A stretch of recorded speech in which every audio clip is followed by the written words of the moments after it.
আসসালামু আলাইকুম গাইস, দেখেন আজকে আপনাদেরকে আমি একটা জিনিস দেখাই। দেখেন এখানে কিন্তু দুইটা নোট, দেখেন এই একটা নোট আর এই একটা নোট। এই নোট 20 টাকার। দেখেন এটা এটা 2022 সালে মানে ছাপানো হয়েছে।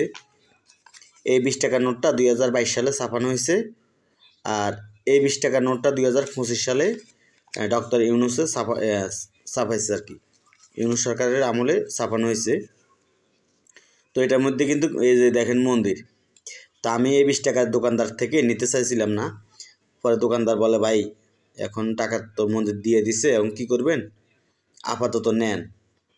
এখন পরবর্তীতে এটা আমরা বয়কট করবো, এই দেশের জনগণ বয়কট করবো অবশ্যই। কারণ ইন্ডিয়াতে হিন্দু বেশি, মুসলিম কম, এজন্য ইন্ডিয়াকে বলা হয় হিন্দু রাষ্ট্র। আর ইন্ডিয়াতে প্রত্যেকটা টাকার মধ্যে মহাত্মা গান্ধীর ছবি থাকে, কোনো মুসলিমের ছবি থাকে না, কোনো মসজিদের ছবি থাকে না।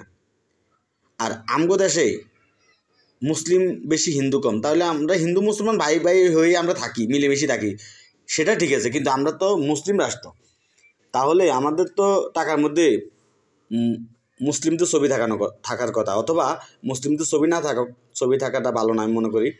কিন্তু মসজিদ, মাদ্রাসা অথবা পাহাড় পর্বত শাপলা এগুলো থাকুক, কিন্তু হিন্দুকে মন্দিরটা দেওয়া, এটা আমি সাপোর্ট করি না। এটা আমি কেন, বাংলার 18 কোটি জনগণের মধ্যে কেউ সাপোর্ট করে না।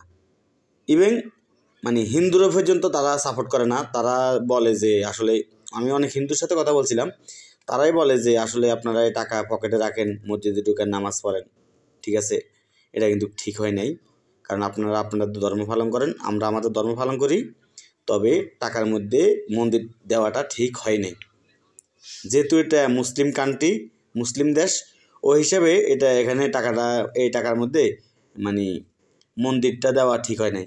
আমি আজকে পাইছিলাম, আজকে বের হয়েছে তো অনেক দিন হয়ে গেছে, তো আমি এতদিন হাতে পাই নাই, আজকে প্রথম দেখলাম, আজকে প্রথম পাইলাম। তো দেখেন পিছনেরটা ঠিক আছে, সুন্দর লাগে, কিন্তু সামনে দিয়ে মন্দিরটা দিয়ে ডক্টর ইউনূস সব কাজগুলো ভালো করছে, কিন্তু এই মন্দিরটা দিয়ে কিন্তু সে একটা বদনামের ভাগী হইল। সে আসলে মানুষের মন থেকে কিছুটা উঠে গেল। এই মন্দিরটা না দিত তাহলে মানুষের মন থেকে উঠতো না। তো আশা করি ডক্টর ইউনূসের কাছে যদি আমার এই ভিডিওটা তাহলে অবশ্যই টাকাটার মধ্যে মন্দিরটা চেঞ্জ করলে অনেক ভালো হবে।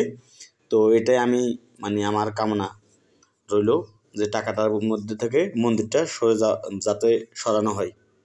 তো গাইস, সবাই একটু ভিডিওটি বেশি করে শেয়ার করে দিবেন, যাতে করে সবাই দেখতে পাই আর এই মন্দিরটা যেন সরানো হয়।